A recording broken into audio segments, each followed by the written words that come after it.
प्यारे बच्चों, मैं आपकी हिंदी विषय की अध्यापिका मधु मांडिल आज आपको हिंदी में पाठ 19 खूनी हस्ताक्षर पाठ का भावार्थ समझाने जा रही हूँ। आप इस भावार्थ को ध्यान से सुनिए और समझने का प्रयत्न कीजिए। वह खून कहो किस मतलब का जिसमें उबाल का नाम नहीं, वह खून कहो किस मतलब का आ सके देश के काम नहीं, वह खून कहो किस मतलब का जिसमें जीवन न रवानी है, जो परवश होकर बहता है वह खून नहीं है पानी है। कवि कहता है कि खून में जोश होता है तो वह बात में खून कहा जा सकता है। जो खून देश के काम आ सके वही खून है। इसके विपरीत वह खून किसी काम का नहीं है। जीवन की गति से युवक खून कहलाने योग्य है। गतिहीन खून किसी मतलब का नहीं होता है। पराधीन होकर बहने वाला खून नहीं, वह तो पानी है। उस दिन लोगों ने सही सही खून की कीमत पहचानी थी, जिस दिन सुभाष ने वर्मा में मांगी उनसे कुर्बानी थी। बोले स्वतंत्रता की खातिर बलिदान तुम्हें करना होगा, तुम बहुत जीत चुके हो जग में लेकिन आगे मरना होगा। कवि बताता है कि जिस दिन सुभाष चंद्र बोस ने भारतीय जनों को बर्मा में अपने बलिदान के लिए पुकारा, उस दिन लोगों को खून का महत्व ज्ञात हुआ। उन्होंने लोगों को पुकार करके कहा कि तुम्हें स्वतंत्रता प्राप्त करने के लिए बलिदान करने होंगे।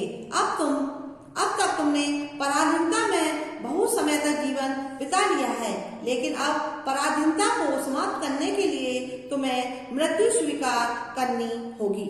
आजादी की चरणों में जयमाला चढ़ाई जाएगी, वह सुनो तुम्हारे शीशों के फूलों से गूंथी जाएगी। आजादी का संघर्ष कहीं पैसों से खेला जाता है या शीश कटाने का सौदा नंगे सर झेला जाता है। कवि कहता है कि स्वतंत्रता देवी के चरणों में वह जयमाल अर्पित की जाएगी, जिसे तुम्हारे शीशों रूपी फूलों से गूंथा जाएगा। तुम्हें ध्यान रखना चाहिए कि यदि है आजादी की लड़ाई कभी भी पैसों के आधार पर नहीं लड़ी जा सकती। यह तो सिर कटाने का सौदा है। इस कटाने के सौदे को नंगे सिर ही झेलना पड़ता है। आजादी का इतिहास कहीं काली स्याही लिख पाती है, इसके लिखने के लिए खून की नदी बहाई जाती है। यूं कहते कहते वक्ता की आंखों में खून उतर आया, मुख रक्त वर्ण हो दमक उठा, दमकती उनकी रक्तिम काया। कवि सुभाष चंद्र बोस के उद्बोधन को स्पष्ट करता है कि आजादी की यह लड़ाई कभी भी काली स्याही से नहीं लिखी जाती है। इसके लिए खून की लाल स्याही की जरूरत पड़ती है। इस स्याही को पाने के लिए युद्ध क्षेत्र में खून की नदी बहानी पड़ती है। ऐसा कहते कहते कहने वाले सुभाष चंद्र बोस की आंखों में खून उतर आया, अर्थात क्रोध अपनी सीमा से ऊपर बढ़ने लगा। उनका मुख लाल पड़ गया और चमकने लगा। उनके लाल बढ़ते शरीर की कांति दमकने लगी। आजानू बाहों ऊंची करके वे बोले रक्त मुझे देना, इसके बदले में भारत की आजादी तुम मुझसे लेना। हो गई सभा में उथल पुथल, सीने में दिल न समाते थे, स्वर इनकलाब के नारों के कोशों तक छाए जाते थे। सुभाष चंद्र बोस ने घुटनों तक लंबी बाहों को ऊपर उठाते हुए लोगों को पुकारते हुए कहा कि आप मुझे रक्त दो, इसके बदले में तुम्हें भारत देश की आजादी दूंगा। ऐसा कहते ही सभा में उथल पुथल मच गई। प्रत्येक व्यक्ति के सीने में दिल नहीं समा सके। वे सभी उत्साह से भरे थे। परिवर्तन के नारों के स्वर कोसों तक छाए हुए सुनाई दे रहे थे। हम देंगे देंगे खून, शब्द बस यही सुनाई देते थे। रण में जाने को युवक खड़े तैयार दिखाई देते थे। बोले सुभाष इस तरह नहीं, बातों से मतलब सरता है। लो यह कागज है, कौन कहाँ यहाँ आकर हस्ताक्षर करता है। वहाँ सभा स्थल पर लोगों के स्वर निकल पड़े कि हम खून देंगे। चारों ओर यही स्वर गूंज रहा था। युद्ध क्षेत्र में जाने के लिए अनेक युवक खड़े दीप पड़ रहे थे। सुभाष ने कहा कि इस तरह की बातें करने से कभी भी कोई मतलब पूरा नहीं होता। ये कागज लीजिए और यहाँ आकर कौन कौन दस्तखत करता है, अर्थात दस्तखत कीजिए। इसको भरने वाले जन को सर्वस्व समर्पण करना है, अपना तन मन धन जन जीवन माता को अर्पण करना है। पर यह साधारण पत्र नहीं, आजादी का परवाना है। इस पर तुमको अपने तन का कुछ उज्जवल रक्त गिराना है।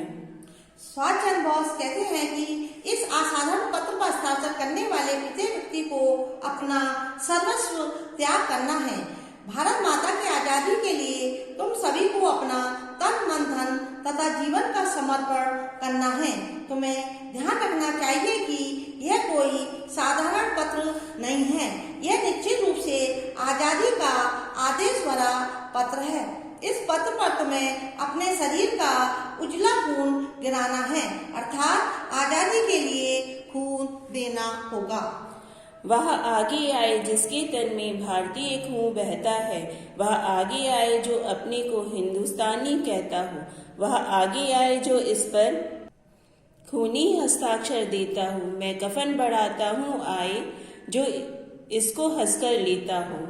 कवि कहता है कि इस पत्र पर हस्ताक्षर करने के लिए वही आगे बढ़कर आए जिसमें भारतीयता का खून हो और जो अपने आप को हिंदुस्तानी कहने में गर्व का अनुभव करता हो। इस पत्र पर खून से हस्ताक्षर करने वाला ही आगे बढ़कर आए। उसके लिए यह कागज का पत्र नहीं, यह तो कफन है। इसे प्राप्त करने के लिए वही आगे बढ़े जो हंस हंसकर इसे ग्रहण करने में अपना गौरव अनुभव करता हो। सारी जनता हुंकार उठी, हम आते हैं, हम आते हैं। माता के चरणों में आलो, हम अपना रक्त चढ़ाते हैं। साहस से बड़े युवक उस दिन देखो बढ़ते ही आते थे, चाकू छुरी कटारों से वे अपना रक्त गिराते थे। सुभाष चंद्र के आह्वान पर सब लोग अपने बलिदान के लिए आगे बढ़ते चले। सभी लोग जो सभा स्थल पर मौजूद थे ओंकार बकर कहने लगे कि हम भारत माता की आजादी के लिए खून देने को आ रहे हैं। भारत की स्वतंत्रता की देवी के चरणों में हम अपना रक्त चढ़ाने के लिए तत्पर हैं। जितना चाहते हो ले लीजिए। युवकों में साहस था। सभी युवक उस दिन साहस पूर्वक आगे ही आगे बढ़ते आ रहे थे। वे सभी अपने शरीर से चाकुओं से, छुरियों से, कटारों से अपना रक्त गिरा रहे थे, अर्थात अपना सर्वस्व देने में उन्हें कोई कष्ट नहीं हो रहा था। फिर उसी रक्त की स्याही में वे अपनी कलम डुबाते थे, आजादी के परवाने पर हस्ताक्षर करते जाते थे। उस दिन तारों ने देखा था हिंदुस्तानी विश्वास नया, जब लिखा महारणवीरों ने खून से अपना इतिहास नया। रक्त में अपनी कलम डुबोते हुए देशभक्त युवकों ने आजादी के परवाने पर खून से हस्ताक्षर कर दिए।